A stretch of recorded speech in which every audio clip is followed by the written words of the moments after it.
Welcome back to the Ripewave community. My name is John, and for this video, we will do our 2021 HDMI 2.1 year-end wrap-up with all the 8K capable AV receivers and processors that have been released to date.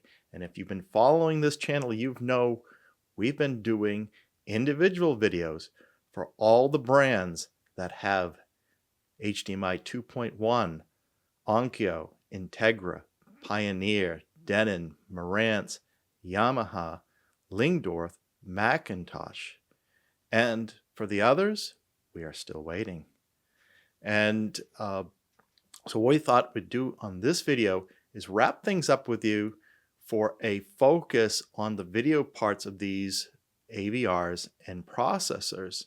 Of course, if you want to see the details, we have all our videos in our YouTube site, and you can look at the playlist and go through in depth each of these models.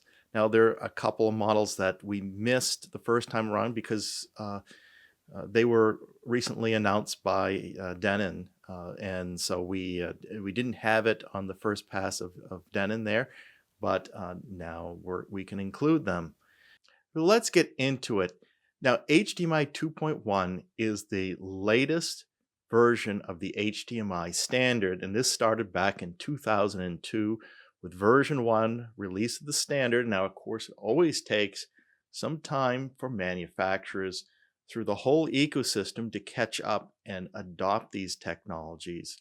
And so you need the television, you need the source material, and of course, the AVR and processor can be an important part of this if you're using those devices as switching for the video inputs. So this has evolved.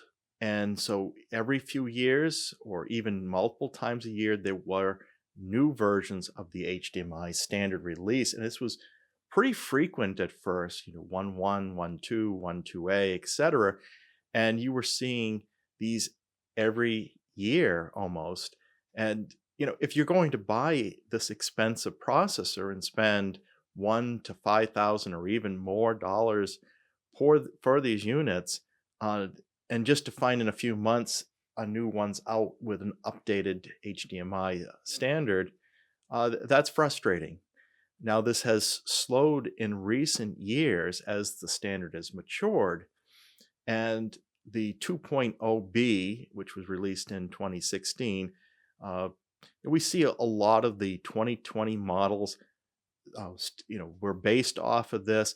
We still see a few of the 2.0, 2.0A models out there, but what's coming out in 2021 are based off of the 2.1 standard that was released in 2017, and that's over 4 years ago at this point.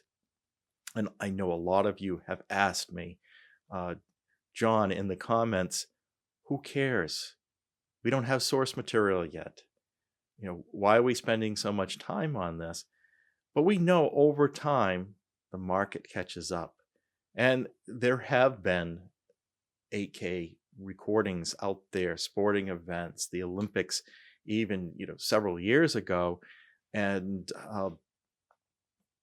this is a matter of time it catches up. And if you buy an AVR or AV processor and you're like me, you want to keep this around for a few years and not feel like you have to swap this out. Right now, the focus on content is on gaming systems, Xbox, etc. Now, of course, those only have a few games that put this out. And in the case of the Sony PlayStation 5, what I understand is it's even waiting for updates from Sony to fully output that for the games that have that capability. So I do hear your point, but I want to have this audience fully educated on what's out there to help you make informed decisions. And if you decide that it's not important to you, then that's fine. But at least you know what's out there, what the state of the market is. So let's get into this a little deeper. Now, as we know, the models that were the first round and the first time we saw AV processors, receivers come out was in 2020, and it was a disaster. And it wasn't necessarily the fault of the manufacturers from the point of view that the testing standards weren't available. There was early on, they were trying. I do feel, though, that they should have waited until they could do more proper testing around this. It was a rush to market to see who could be first, and it was Denon, Marantz, and Yamaha that all came out with 8K capable processors in 2020, and all of them had issues. And subsequently, each of them have had to go out and put out a board update, physical hardware update for these, and in some cases software as well. And Yamaha, I understand, we're still waiting on the software that's going to enable these features. So it was premature. What has come out subsequently in 2021 appears to be more stable as other brands follow suit, either with new models or board updates, etc. So the story is getting better, but we're not at the end of the road yet. What do you get with going from 2.0, 2.0b to 2.1? Well, the first thing you'll notice is the new format support. It will go to 8K. Actually, the standard supports up to 10K. We're not even talking about that at this point because we don't even have televisions that are going up that high for the general public. But it's a high frame rate too that's associated, and you can have frame rates up to 120 hertz. Now in practice, we're not seeing 120 hertz at 8K. We're seeing 60 hertz at 8K and 120 at 4K, given the bandwidth that's required for that. You see dynamic, high dynamic range, and this can handle metadata scene by scene, frame by frame. Now, I will point out that Dolby Vision and HDR10 Plus can deliver dynamic HDR even under the 2.0 standard. So they were out there with this capability then. But for the rest of us, this comes with 2.1 as a formal part of the standard. Then there's the enhanced audio return channel. Now, ARC, audio return channel, was out there in 2.0. But what enhanced audio return channel gives you is up to 32 channels of uncompressed audio. Now, I'm just quoting the standard, not reality. But the standard can support up to 32 channels of uncompressed audio at 38 megabits per second maximum. Then there's a bunch of enhanced refresh rates and latency reduction features. First one you'll hear of is variable refresh rate, VRR. This reduces lag, stutter, and frame tearing for fluid motion, particularly in games. Then there's quick media switching, QMS. This addresses delays that, you get this black screen when content begins to display. This addresses that. Then you have something called quick frame transport, QFT. And you'll see manufacturers use these abbreviations, so get familiar with them, and it's not easy to get your head into it because it's always a chore to remember what all the letters stand for. But this reduces latency by bursting individual pictures across the HDMI link as fast as possible, as supported by the hardware. You'll also see this referred to as fast V-active or FVA. Some manufacturers are using that term and using it inconsistently. So we'll see Onkyo, Integra, and Pioneer, all one company, and they have one brand using the fast V-active term and one not, and then you get confused if something's really missing, but they all support the QFT, as we'll see later. Then there's auto low latency mode, or ALLM, and this is with supporting HDMI source devices. This is an automatic select for pixel positioning mode. And this can either be based off of a bias to best latency or best pixel. And then finally, display screen compression, or DSC, lossless video compression to reduce bandwidth utilization. Now, there's one that you'll see also is the high HDCP, the copy protection.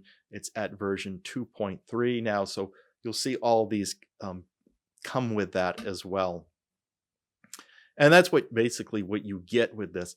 Then the important thing to note is the test group that does compliance for HDMI doesn't require any particular feature here to get 2.1 certified.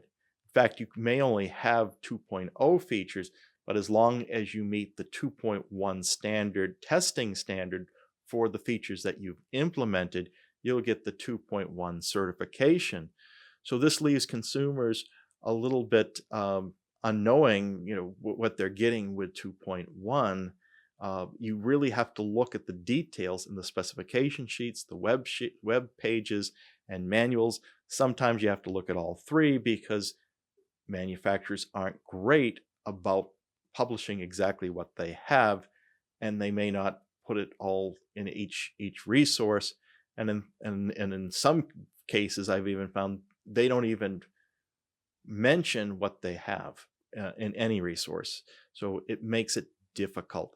So I've taken all my knowledge from my research and put it into this presentation, and to make it easier for you to kind of put it all together. So here's just a look at how the standard has evolved over time from version 1 up to 2.1 and getting the 8K. And you can see these things that I've just mentioned that got added into the standard here. One thing that we'll also mention is the bandwidth that has gone up. So we originally started, the original HDMI standard was 4.95 gigabits per second. We got up to 2.0, that was 18 gigabits per second. Now with 2.1, the standard affords 48 gigabits per second, but you won't see that yet today with the models that are out there. This is just what the standard will allow for. And it will take a maximum resolution. Instead of being 4K 60 with 2.0, with 2.1, now we're up to 10K 120. But again, that's just the standard, not what you actually see out there on the market. We got to wait for technology to catch up. It's just interesting that it's taken over 4 years and we're still not, implemented. I guess the 2.1 standard was quite ambitious because the technology just really wasn't ready to go with the published standard. And this is just a focus down on what you got here. And so we covered all these. So let's go on and let's go back to our database. And we've had to revise our database since last year. And, at this point, we strip out the discontinued models and got what's really, and I went not relying on the database that was there. I went back to every manufacturer's website this week, verified what models they have out there and which models have 8K capability. And we're now looking at 109 models from 28 brands. And we find that of these 28 brands, 109 models, only 8 brands representing 35 models are 8K capable, supporting the HDMI 2.1 standard in some way. Now, that's only 32% of what the available processors and receivers are out there. So we know more are going to come. I think over time, you'll see, even if there isn't a lot of content, they're going to move to the newer chips. And it's been hard. The chip availability in the market has been tough over these years, this last year, because just for whatever you're buying in consumer electronics, plus the issues with the technology. So it's kind of a double hit there. So let's go in. I've grouped these logically. We're going to take a look at the Onkyo, Pioneer, Integra group first, then the Denon and Marantz group, and then finally we're going to look at, which is the more oddball group, which is the Lyngdorf, McIntosh, and Yamaha, which is not associated with each other as far as these particular models are concerned. So let's get into it.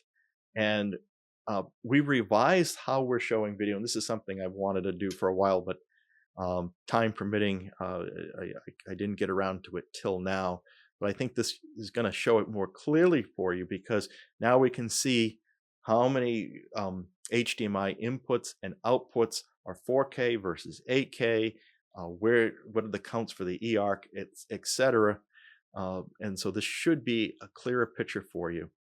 And of course, as we color code, green is good. Blue, I mean, green is kind of the best category. Blue is, okay. I think I would be comfortable buying a unit. And then when it gets into the orange color, I think that's under what I would want to see as a capability there. So we're looking at the Integra, Pioneer, and Onkyo models, and starting with their higher end ones. They're all 6 inputs, 2 outputs, and they've made the choice of every input and output being 8K capable. Now this comes at a bit of a cost. What Integra, Pioneer, and Onkyo have done is to accommodate the bandwidth restrictions with the technology they're using, to take the first 3 inputs. Now they have six, so they have a lot of inputs, and 2 outputs. So that's 8 total that they're handling HDMI for. So to handle the bandwidth requirements, they divided this up so that the first 3 inputs and along with the 2 outputs are at 40 gigabits per second, which by today's market level is the highest you see. You don't see 48 gigabit, which the 2.1 standard allows for. The highest you see is 40, and that's what you're getting on the first 3 inputs and the 2 outputs. And then for the final 3 inputs 4 through 6, those are capped at 24 gigabits per second. I think this is a pretty fair trade-off at this time. Ultimately would like to see full 48 gigabits on all, but for right here and now, I think this is a good compromise. And this is what they've done for every model except for their most entry-level one, which we'll see on the next page, which is the TXNR 5100, where all the outputs are inputs are at 24 gigabits per second. So yeah, that's what they've done here. 6 inputs is really good. They're giving you that full 8K experience. So eARC on everything. Now I'm going to cover this, on this slide here because the first we see it, but this is pretty universal across all makes and models, that for 8K, wherever you see an 8K processor receiver, the high frame rate is 4K at 120 and 8K at 60 hertz. The other consistent item you see is for HDCP, the copy protection is 2.3, and that's across all makes and models there. So we won't have to keep covering those points for each one that we see here. But there are some differences as we go through this. You for the 2.1 features that these models are using, they all have VRR, variable refresh rate, quick media switching, QMS, QFT. This is with Pioneer, Onkyo, Integra. This is where you see, I think it's Onkyo using the term V-active, fast V-active, and in other models they're using QFT. They're the same thing. It's a little confusing to get it presented that way, and so they should have been consistent. It makes you think that a model has something that the other one doesn't, but they're really talking about the same thing. They also support auto low latency mode across the way, but there is some differences with the Onkyo models. Now, we might later find that they support these things, but they just didn't put it in their literature. But they don't show QMS support. They don't show DSC support on the Onkyo models for some reason. Maybe they just don't support it. It would be odd if it was a little inconsistent, though. They all support Dolby Vision. IMAX Enhance drops out on some models, particularly as you go down the line, like the Pioneer 305 on this page doesn't support IMAX Enhance, but they all support Hybrid Log Gamma and Rec 2020.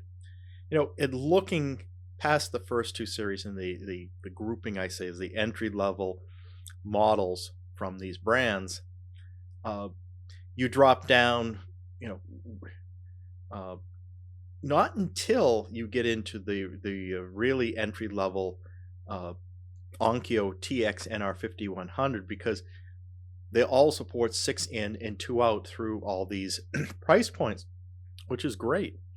And they're doing it with on 8K and all those inputs and outputs. So it's only that first introductory model, which is only $600, whereby they drop to 4 inputs, and but they keep outputs at 2, and they cap it at the 24 gigabits per second on those HDMI ports. So, but you do see on all these, and I think I neglected to say earlier, they all have HDR10. They all have HDR10 Plus. So that is great, as well as the higher end models we just saw on the previous page. But again, the Onkyo models don't have quick media switching listed or DSC. And then IMAX drops out on that most introductory model. But otherwise, very consistent across these on the HDMI that they support. Now let's look over to Denon and Marantz. And Denon and Marantz, you can imagine, have the most models. They cover the broadest spectrum of the entry to mid-tier price points out there. Now you'll see Denon goes a little lower. You know, the sub $1,000 processor, they have more models in there than Marantz does. And Marantz has a few upper end models that are processor separates. Denon's not doing any processor separates. They're all receivers in the Denon line. But with that said, the Denon AVR the A110, the anniversary model, as well as the AVR X8500HA, and these are very comparable models, separated by $1,000, but the anniversary model does command a premium despite having similar specifications. Is most closely matched with the Marantz processor separate, the AV8805A, because you can see here, in even into the lower price points, for this whole page, it's 7 inputs on HDMI and 3 outputs, which is fabulous.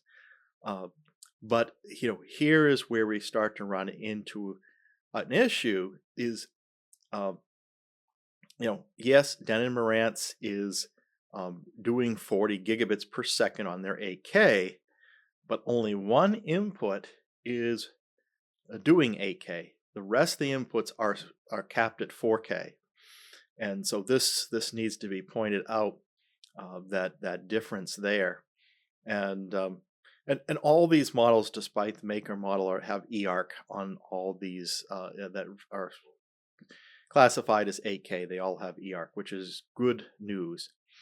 These all have HDR10, HDR10 Plus, as we saw with Onkyo, Integra, and Pioneer. So that's good. They do list VRR, QMS, QFT, Fast V Active, and I think they saw a typo on Denon and Marantz's literature. I think they call it something like quick, not frame transport, but they call it quick flame. So somebody has to tell Denon and Marantz to correct that typo. It's not a quick flame.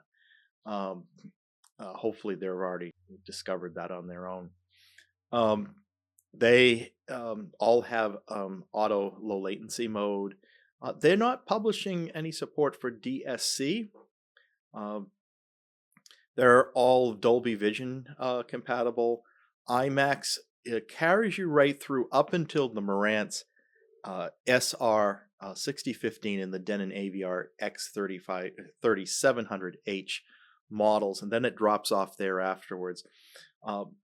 Hybrid log gamma across the boat there, and Rec 2020, I think they might actually support that because the McIntosh MX123, which is derived from the Marantz AV8805A, claim support when they say BT 2020, which is the same as Rec 2020. So if somebody knows more about that, but they're not claiming it on their literature. So I am not marking anything more than what they're posting.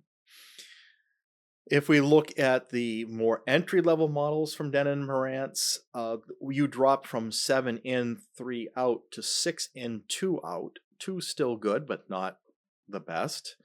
And so, but they're still keeping that single 8K input. So so here we have 5 4K inputs and 1 8K input.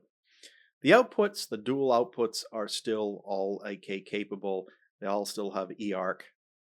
And this takes you through everything but the 3 most entry-level models where we see some differences. And these are the newest models. We didn't cover this with our Denon video this last September because right after we did the video, Denon announced these 3 models, the AVR X1700H, the AVR S760H, and the AVR S660H.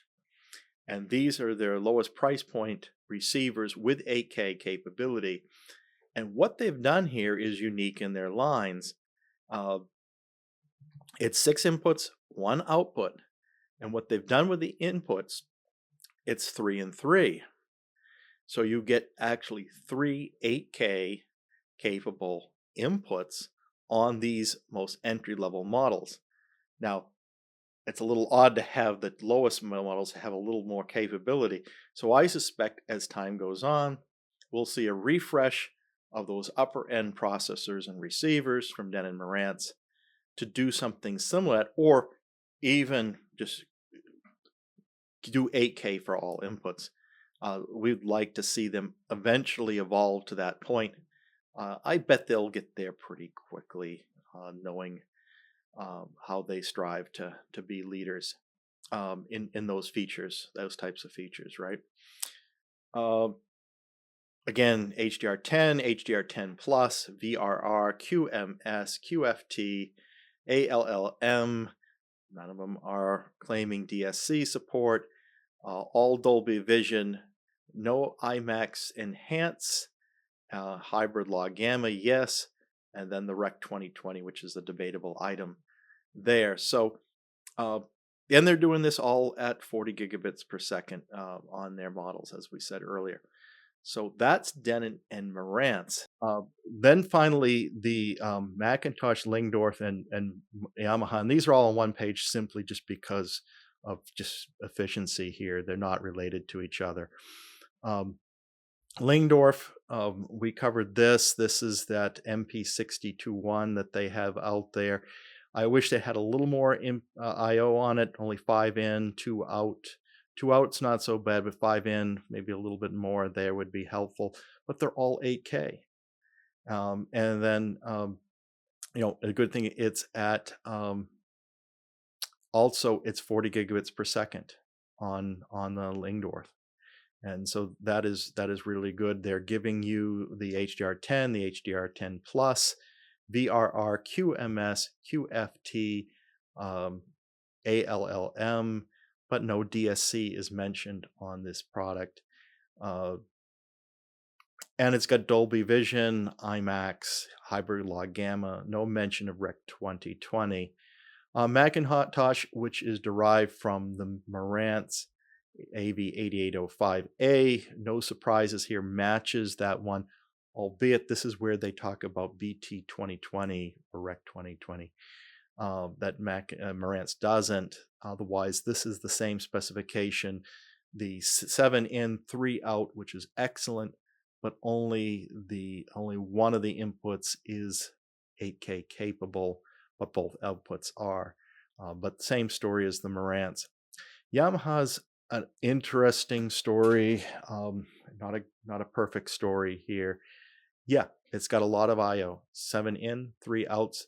They are going forward with everything being 8K capable, but they've had problems when they released their first 3 models.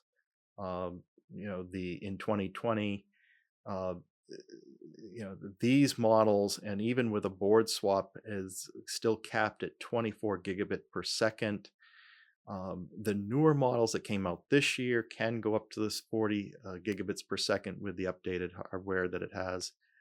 But their website still says that a lot of these features are dependent on a firmware upgrade, which I don't believe we've seen yet. So this is why this is still blue. If you know more about how this is evolving for Yamaha, their website is not entirely clear to me. Not enough for me to say it's here today. So that's interesting. None of the Yamahas have IMAX Enhance, but they do have hybrid log gamma and Rec 2020 and Dolby Vision. So that's all good part of their story there. So we'll wait and see. When they get this firmware update, they're supposed to have VRR, QMS, QFT, ALLM, but no DSC mentioned. So that is the story for all these 35 models. But what about the rest of the market? And there's quite a few brands that don't have anything today. And so we're waiting. And some of them have official statements and some of them don't. We'll start with Arcus. They had been talking about this, I believe, is back as far as November 2019. They say their hardware is 2.1 ready, and it just needs a firmware update. And so that's great that there won't be a board swap there, but we're waiting on the firmware update. No word of when that will be available. I understood last year that it was in testing, but hopefully that is moving forward with them. Anthem, they, when they launched their new models last fall, they said there will be a board coming. It'll be a paid upgrade, which will give you 2.1. That's with the launch. We're still waiting to see on that. We're also waiting to see on their flagship processor, the AVM90, which was due out this past fall, but we still don't see it. So maybe when that comes out, we'll get the 2.1. Hopefully that is the case. On the Harman brands, this is Arcam, AudioControl, JBL Synthesis, Lexicon. We've only heard from Arcam and JBL Synthesis sometimes in the same announcement.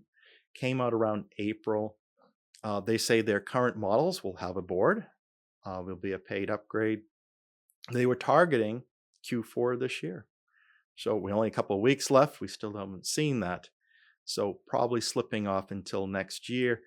We can assume that AudioControl and Lexicon will follow suit, but no official word there from them. On Bryston, no confirmation, but we can assume they'll follow Storm Audio, which they source their processor from. Datasat, Focal, Meridian, NAD, Rotel, Sony, Theta Digital, Tone Winner. No word from whether they're going to have a board or upgrade or new models to accommodate. We'll wait and see on those. Tone Winner we have never done a video on. Would like to do that at some point too. I'd like to cover that entry level, or I wouldn't necessarily it's entry level. It's got a lot of channels. I think it's 16 channels and at a good price point. I mean, it's competing with the likes of Monoprice and Emotiva there. So next on our list is Emotiva, and no official announcement, but on their Emotiva lounge, they do have some of their own employees weighing in. And they did mention, I think last summer around August, that they're working on a board. They have one in development. They had their video come out that showed swapping out the HDMI board, but we don't have the board yet. So hopefully that's soon. They are alluding to that we should be seeing that in the coming months. So hopefully that's the case. And that'll be for all existing models there. And they have their new processor that just came out, their $999 basics processor. That is also still HDMI 2.0B. They haven't gone 2.1 on that December release either. So they must still be working on the board. Monoprice, there's rumors out there that there's a board that's going to be available in 2022. Nothing confirmed there. Outlaw, we haven't seen. They used to have a processor, 7.1 processor.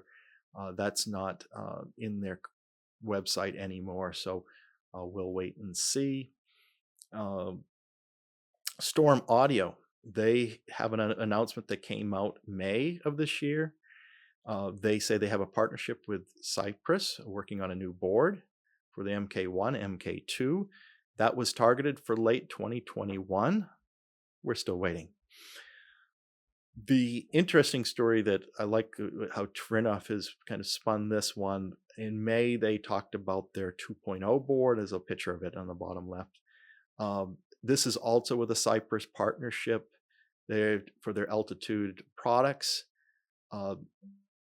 At the same time, they said, yes, we will do a 2.1 board, but we're not going to do it until the market matures, and we're not going to give you a date. Well, I'm kind of adding extra language there, but that's their story. And so that's interesting. That's where kind of the market stands with all this.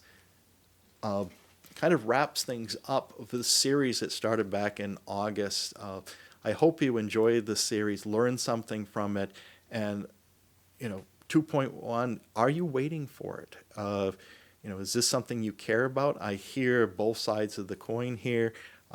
People have written in and said, that's no big deal. We don't have content yet.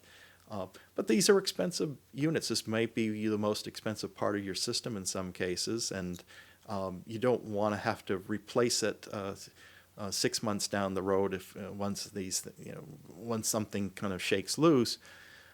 Your thoughts on that? Are you ready to jump in? I know personally I'm holding off. I'd like to have this capability to keep something a few more years longer than maybe the rest of the world does, but I'd like to have that so we're ready. And I think it will come over time. I think we'll have more source material to come. But we're waiting for technology to keep up. And these are difficult times of chip availability, etc. So I hope you enjoyed this video. Let me know if you want me to do a part 2, which we get into other aspects, not just the on the wrap up, not just the HDMI video portions of these. But otherwise, we have a lot of good things coming in 2022. I've got some products here. I've got a phono preamp that's sitting here waiting for the review. So excited to get into that, something different. Hope you had a great year. I did. Thank you for all your support this year. And as we move forward together in this world of audio. And if you enjoy this video, please like and subscribe to the Ripewave audio community, and be sure to hit the bell icon so you're notified of the next video. Until then, keep evolving your audio experience.